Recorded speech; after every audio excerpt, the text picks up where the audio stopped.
بچنے کا طریقہ کیا ہے. اب ڈپریشن کسی کو ہو گیا تو اس کا کیور کیا ہے؟ تو آئیے سب سے پہلی چیز ڈپریشن سے بچنا ہے تو اللہ کے ذکر کو ہمیشہ کرتے رہیے. تسبیحات کا پڑھنا، قرآن کا پڑھنا، ٹھیک، اس کو معمول بنا لیجئے. اس لیے کہ اللہ رب العزت نے قرآن میں فرمایا الا بذکر اللہ تطمئن القلوب، اللہ کے ذکر میں مومنوں کے دل کیا پاتے ہیں؟ سکون. ڈپریشن سٹریس کی وجہ سے آتا ہے، وہ جو ہے تھکان کی وجہ سے بھی ہو سکتا ہے. تو اب ظاہر سی بات ہے انسان کو سکون چاہیے. سکون کہاں ہے؟ دنیا میں نہیں آتا. کہ ٹی وی کے سامنے نہیں ہے، میگزینس میں نہیں ہے، ناولس میں نہیں ہے، سہیلیوں کے ساتھ بیٹھنے میں نہیں ہے، چیٹ میں نہیں ہے، واٹس ایپ پہ نہیں ہے، فیس بک پہ نہیں ہے. سکون کہاں ہے؟ الا بذکر اللہ تطمئن القلوب، قرآن کے اندر جو ہے سکون ہے. یہ پہلا کام کرے. دوسرا، مایوس مت ہوئیے کبھی. سچویشن چاہے کتنے ہی ورسٹ ہو، ورسٹ سے ورسٹ ہو، خوش مزاج. سمجھ رہا؟ ورسٹ سے ورسٹ ہو، خوش مزاج. پازیٹیو ایٹیٹیوڈ جس کو بولوں گا آمزان ہے. مایوس مت ہوئیے. مایوس نہیں ہونے کے لیے پازیٹیو ایٹیٹیوڈ. لوگ آپ کو موٹا ہے بول کے دیکھ رہے ہیں، آپ اس کو پازیٹیو لیجیے. برائی میں نہیں کہ لوگ مجھے دیکھ رہے ہیں، لوگ تو چاہتے ہیں کہ دیکھیں ان کی طرف، لوگ تو ویسے ہی دیکھ رہے ہیں. لوگ میرے تو پازیٹیو اچھی زندگی جیئیں گے آپ. سمجھ رہے؟ پازیٹیو ایٹیٹیوڈ، سمجھ رہے؟ اس کو لائیے تو بہت سارے فائدے ہوں گے. اللہ رب العزت نے مایوس نہ ہونے کے تعلق سے جو ہے سورہ نمبر جو ہے 39 سورہ زمر آیت نمبر 53 میں کہا لا تقنطوا من رحمت اللہ، کہ اللہ کی رحمت سے کبھی مایوس نہیں ہونا چاہیے. سمجھ رہے آپ؟ کہ آپ صلی اللہ علیہ وسلم بکر کو دیکھیے، آپ ایک غار میں ہیں، دشمن سامنے، پھر بھی مایوس نہیں ہے. اسی طرح حسد سے بچیے. آپ حسد سے نہیں بچیں گے تو ڈپریشن سے نہیں بچ سکتے. آپ کو لوگوں کو اللہ نے دیا، اللہ کا شکر اللہ نے ان کو دیا، وہ اچھے رہے بس.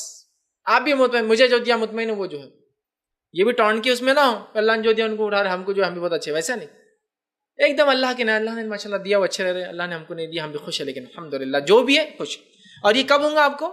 جب آپ اپنے سے نیچوں کو دیکھیں گے تو آپ سکون میں آ جائیں گے، اپنے سے اوپر کو دیکھیں گے تو آپ پریشان ہوں. اسی طرح جو ہے جو ہو وہ اللہ کی طرف سے تھا اور وہ ہونا ہی تھا. جو ہوا اللہ کے تو ہونا ہی تھا، ہم کچھ نہیں کر سکتے. یا اللہ اب اس کا بدلہ دے ہمیں. اچھا ہوا تو اچھا، اور برا ہوا تو اس کا جو ہے اس کا بھی ہمیں حل. سمجھ رہے آپ؟ جو ہوا اللہ کے تو یہ سوچ لے تو انشاءاللہ ڈپریس نہیں ہوں گا آدمی. اسی طرح جو ہے تقدیر پر ایمان مضبوط کیجیے اپنا، کہ تو اس کے علاوہ کچھ ہو ہی نہیں سکتا اللہ جب تک نہ چاہے. تقدیر میں ہے بول کر ہی ہوا، اس کو سمجھیے. تقدیر میں تھا ہم خوبصورت ہو دنیا کے اعتبار سے، اللہ کے پاس نہیں. تقدیر میں تھا دنیا میں ہم مالدار ہو، اللہ کی طرف سے معاملہ تھا. تقدیر میں تھا ہم غریب ہوں، الحمدللہ کوئی مسئلہ نہیں، ہم ایسی زندگی گزاریں گے. ٹھیک، اس میں ہم کارنامہ انجام دیں گے. اس لیے کہ جس کو جیسا ٹیسٹ اور پیپر آئے گا اس کا پیپر چیکنگ بھی اسی اعتبار سے ہونے والی ہے. ٹھیک، اسی طرح جو ہے صبر کرے، شکر کرے، اللہ پر توکل کا جو ہے مزاج بنائے. صبر اور شکر، کہ صبر کرے مصیبتوں پر، شکر کرے جو کچھ ہے، اور توکل کرے. اور یہ صبر اور شکر کب آئیں گے معلوم؟ جو اپنے سے نیچوں کو دیکھیں گے آپ، کہ اللہ نے مجھے وہاں بس صرف 2 ویلر ہے، 4 ویلر میں آ رہے، تو میرے اور بھی کئی سہیلیاں جو رکشے سے آئی بیچاری، اور کچھ تو ایسے ہیں جو پیدل آئے، اتنا ہی پیسہ نہیں تک رکشہ، الحمدللہ 2 ویلر ہے. کار والا بولے الحمدللہ اللہ تعالیٰ نے ہم کو دیا، ورنہ دیکھو کچھ لوگ کیسے ہیں. اللہ کا کتنا شکر ہے کہ ہم کو اللہ نے اتنی ساری نعمتیں دی. ہر چیز پہ شکر ادا کیجیے، جس کو ہے، جس کے پاس نہیں ہے، دونوں بھی. اسی طرح نماز کی پابندی، قرآن کی پابندی، اور لمبے سجدوں کی پابندی جو شیطان کی طرف سے ہوتے ہیں. یاد رکھیے بہت سی بار یہ جو ڈپریشن کے اٹیکس ہوتے ہیں، لمبے سجود کرنے سے کیا ہوتا ہے؟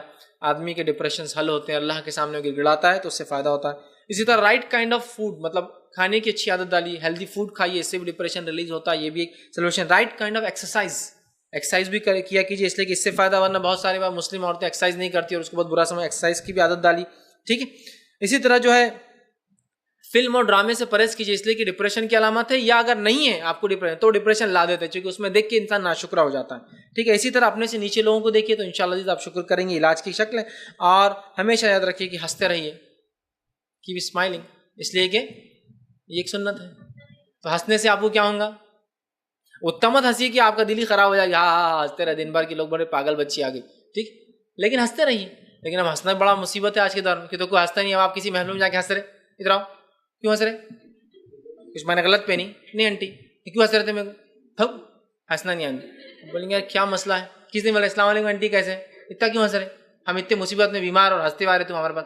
چلو، جبکہ ہنسنا چاہیے. ہنسنے سے مراد آپ صلی اللہ علیہ وسلم جب بھی لوگوں سے ملاقات کرتے آپ اسمائلنگ فیس سے ہی ہوتے تھے، ہنستے ہوئے بات کرتے ہیں. اس لیے کہ ہو سکتا ہے سامنے والا بہت پریشان حال ہو سکتا ہے آپ کی ایک ہنسی کی وجہ سے ریلیکس ہو جائے. ہوتا ہے ریلیکس ہو جائے. یہ بہت بڑی نعمت ہے نا، کہ انسان جو، اور آپ سے خود لوگوں کو ہنسایا بھی کرتے تھے. آپ بچوں کو جا کر ہنساتے ریگولر ڈیلی. آپ بڑوں کو بھی ہنسایا کرتے تھے. آپ ماحول کو دیکھ کر صحابہ کے اندر کچھ لوگ ایسی بات کرتے، لوگ اس سے ہنسے، خوش ہو، ایک اچھا ماحول بنے. ہنسیے، اسمائلنگ کیجیے ہمیشہ، اس لیے کہ سنت ہے. لیکن اتنا کم ہنستے ہیں ہم کہ آپ جب ہنستے ہیں تو مصیبت میں آ جاتے ہیں. کسی سے ہنستے ملے تو بولتے کیوں ہنس رہے, ہمیں کو برائی دکھ رہی کیا, دوسرے کو انہیں ہنس رہی, ان کی بچی تو کتنی ہوشیار ہوگی, کل کیا ہے ہم پہ ہنس رہے. ارے نہیں آنٹی میں مسکرا نہیں, کوئی کو اتنے دانت دکھا رہے, ہاں تمہارے دانت پورے سیٹ ہے اس لیے دکھا رہے, اتنے وائٹ ہے دکھا رہے, بہت مشکل ہوگی, اس لیے کہ دنیا میں کچھ نہیں, سنتیں چھوڑ دیا تو سب دوسری چیزیں ہمارے پاس. لہٰذا ہنسیے, لوگوں کو دیکھ کے مسکرائیے, اچھے سے بات کیجیے. لوگ چاپلوسی مسکراتے ہیں اس لیے کہ ان کو معلوم اس سے کسٹمر آتے ہیں. بہت سارے لوگ کسٹمر کیئر آپ ایئر ٹریول کیجیے, ہنستے رہتا کبھی, یس سر ویلکم سر, ابھی ہنستے رہیں گے, لیکن آپ کو اچھا لگتا نا کہ ہاں یس سر ویلکم سر. ہم کیسے بری صورت کے لوگ کھڑے تھے, کیسا ویلکم کر رہی ہے, ایئر کرافٹ انڈسٹری میں ہے یا کیا یہ خصاب کے کھڑے ہوئے ایسا ویلکم کر رہے تھے, لیکن وہ خواہ ویلکم سر, کتنے اچھے لوگ تھے, کیسا ویلکم. اپنی زندگی میں یہ لاگو نہیں کرتے, ہم کس سے ملتے, امی ابا سب سے وہی ہے, وہ آ گئے کیا منہ برا ایک دم بنا ہوا, ایک دم گھٹیا ایک دم, جس کو بولتے ہیں نا برا منہ بنا کے بیٹھے رہتے, ہنسی ہے لوگوں سے, السلام علیکم کیسے آپ, کیا بہت اچھا. ہو سکتا ہے آپ کی ہنسی سے اس کے کچھ غم ہلکے ہو جائے اور آپ بھی اپنے آپ کو فریش رکھ پائیں گے نا ہمیشہ. تو بہرحال ہنستے رہیے, اس لیے کہ ایک سنت ہے, اس سے بہت سارے فائدے ہیں. یہ چند سلوشن, چند وجوہات اور چند چیزیں تو ڈپریشن کے بارے میں نے آپ کے سامنے رکھی.